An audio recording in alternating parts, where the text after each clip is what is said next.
ഹരി ഓം ശ്രീ ഗുരുഭ്യോ നമഃ. ഓം ശ്രീ മഹാത്രിപുരസുന്ദര്യേ നമഃ. ഹരി ശ്രീ ഗണപതേ നമഃ. വിഘ്നമസ്തു. ശ്രീ ഗുരുഭ്യോ നമഃ. സദാശിവസമാരംഭാം ശങ്കരാചാര്യമധ്യമാം അസ്മദാചാര്യപര്യന്താം വന്ദേ ഗുരുപരമ്പരാം. ഓം മംഗളശ്ലോകം. സൗന്ദര്യലഹരീ കർത്രേ സർവമംഗളദായിനേ ശങ്കരാചാര്യവർയായ യതിരാജായതേ നമഃ. എല്ലാവർക്കും ഭഗവതിയുടെ അനുഗ്രഹം ഉണ്ടാവണേ, നമുക്കെല്ലാവർക്കും ഉണ്ടാവണേ എന്ന് പ്രാർത്ഥിച്ചുകൊണ്ട് 95-ാമത്തെ ശ്ലോകം. പുരാരാധേരന്തഃപുരമസി തദസ്ത്വച്ചരണയോ സപര്യാമര്യാദ തരളകരണാനാം അസുലഭാ തഥാ ഹേദേനീദാ ശതമുഖമുഖാ സിദ്ധിമധുലാം തവ ദ്വാരപാന്തസ്ഥിതിഭിരണിമാദ്യാഭിരമരാ.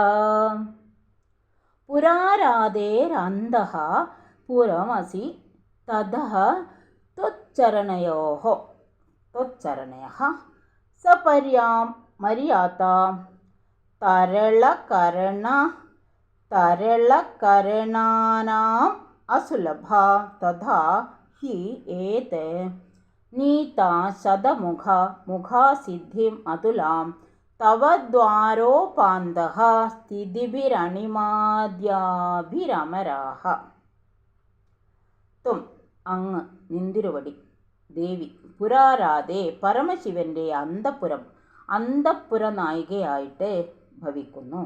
തതഃ അത് കാരണം കൊണ്ട് തന്നെ ത്വച്ചരണയോ നിന്തിരുവടിയുടെ പാദങ്ങളുടെ സപര്യാമര്യാദ പൂജാസമ്പ്രദായം തരളകരണാനാം ചഞ്ചല ചിത്തന്മാർക്ക് അസുലഭ ദുർലഭമാകുന്നു. അതായത് ചഞ്ചല ചിത്തം എന്ന് പറഞ്ഞാൽ മനഃശുദ്ധി ഇല്ലാതെ അങ്ങോട്ടും ഇങ്ങോട്ടും ആടിക്കൊണ്ടിരിക്കുന്ന മനസ്സ്, അങ്ങനെയുള്ളവർക്ക് ദുർലഭമാകുന്നു. ഭഗവതിയുടെ പാതാരവിന്ദത്തിന് ഉള്ള ആ പൂജകളും എല്ലാം ദുർലഭമാകുന്നു എന്നാണ് പറയുന്നത്.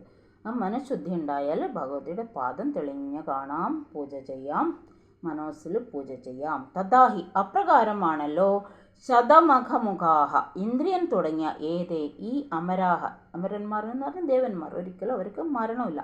തവ നിന്തിരുവടിയുടെ ദ്വാരോപാന്തസ്ഥിതിഭിഹി പടി കാത്തു നിൽക്കുന്നവരായ അണിമാദികളായ അഷ്ടസിദ്ധികളോട് കൂടെ അതുല സാമ്യമില്ലാത്തതായ സിദ്ധി തപ ഫലസിദ്ധിയെ നീതാ പ്രാപിക്കപ്പെട്ടവരായിരിക്കുന്നു. ആരായി? അന്തഃപുരം ദ്വാരപാലകന്മാരൊക്കെ കേട്ടില്ല നമ്മൾ ശബരിമലയിലൊക്കെ. അതേപോലെ ഭഗവതിയുടെ ദ്വാരപാലകന്മാരായിട്ട് ആരുണ്ട്? ദ്വാരപാലികമാരാണ് കേട്ടോ. അണിമാദികളായ അഷ്ടസിദ്ധികൾ. എന്തെല്ലാം അഷ്ടസിദ്ധികൾ? അണിമ, മഹിമ, ലഘിമ, ഗരിമ, ഈശിത്വം, വശിത്വം, പ്രാപ്യം, പ്രാകാമ്യം. അപ്പോൾ ഇങ്ങനെയുള്ള അഷ്ടസിദ്ധികളാണ് അവിടെ ദ്വാരപാലകരായിട്ട് ഇരിക്കുന്നത്. അപ്പോൾ അതുകൊണ്ട് തന്നെ ഈ സാമ്യമില്ലാത്തതായ ഈ ഫലസിദ്ധിയെ പ്രാപിക്കപ്പെട്ടവരായിരിക്കുന്നു ആര്? ദേവന്മാർ. അവരെ കണ്ടിട്ട് വേണം ഭഗവതിയുടെ അനുഗ്രഹം വാങ്ങാൻ വേണ്ടി ചോദിക്കാൻ. അങ്ങനെയുള്ള ഒരവസരമാണ്. അല്ലയോ ഭഗവതി, ദേവന്മാർക്ക് പോലും എന്നാ പറയുന്നത് കേട്ടോ. അല്ലയോ ഭഗവതി, നിന്തിരുവടി പരമശിവന്റെ അന്തഃപുര നായികയാകുന്നു, അന്തർജനമാകുന്നു. അതായത് ഭഗവാന്റെ ഭാര്യയാകുന്നു. അതു ഹേതുവായിട്ട് നിന്തിരുവടിയുടെ പാതാരവിന്ദ പൂജാ സമ്പ്രദായം ചഞ്ചല ചിത്തന്മാർക്ക് സുലഭമായി ഭവിക്കുന്നില്ല. സുലഭമല്ല അവർക്ക്. അതായത് ചഞ്ചല ചിത്തന്മാർക്ക്, മനസ്സ് അങ്ങോട്ടും ഇങ്ങോട്ടും ചാഞ്ചാടുന്നവർക്ക്. അപ്രകാരമായതിനാലാകുന്നു ഇന്ദ്രാദികളായ ഈ ദേവന്മാർ നിന്തിരുവടിയുടെ ഗോപുരപാലികമാരായ അണിമാതി സിദ്ധികളെ കൊണ്ട് നിസ്തുല്യമായ തപസ്സിദ്ധിയെ പ്രാപിക്കപ്പെട്ടവരായിരിക്കുന്നത് എന്ന്. അതായത് സാദൃശ്യമില്ലാത്തതായ അങ്ങയുടെ ദ്വാരപാന്തത്തിൽ ഗോപുരവാതുക്കൾ കാവൽ നിൽക്കുന്നവരായ അണിമാതി സിദ്ധികളാൽ അമരാഹ ദേവകൾ അവരോട് അനുവാദം ചോദിച്ച്, അതായത് ദ്വാരപാലികകളായ സിദ്ധി ദേവതമാരുടെ അനുമതിയോടുകൂടി മാത്രമേ ദ്വാരപ്രവേശത്തിൽ പോലും അവസ്ഥിതിയുള്ളൂ എന്ന് സിദ്ധി ശബ്ദത്തിൻ്റെ താല്പര്യമാണ്. അവരോട് അനുവാദം, അതിനാണ് ദ്വാരപാലകന്മാരെ വെച്ചിട്ടുള്ളത്. അവർ നമ്മളെ ഉള്ളിലേക്ക് ഭഗവതിയിൽ ഏത് ദേവന്മാരാണോ അവിടേക്ക് നയിക്കുന്നത് ഈ ദ്വാരപാലകന്മാരെ നമ്മളെ കൂട്ടിക്കൊണ്ട് പോവുക ചെയ്യുക. അപ്പോൾ അതുപോലെ അണിമാദികൾ അവിടെ ദ്വാരപാലികമാരായിട്ട് ഇരിക്കുന്നുണ്ട്. അവരാണ് ദേവന്മാർക്ക് പോലും ആ ഭഗവതിയുടെ അടുത്തേക്ക് അവരെ എത്തിക്കുന്നത് എന്ന് ഇവിടെ വ്യംഗ്യം.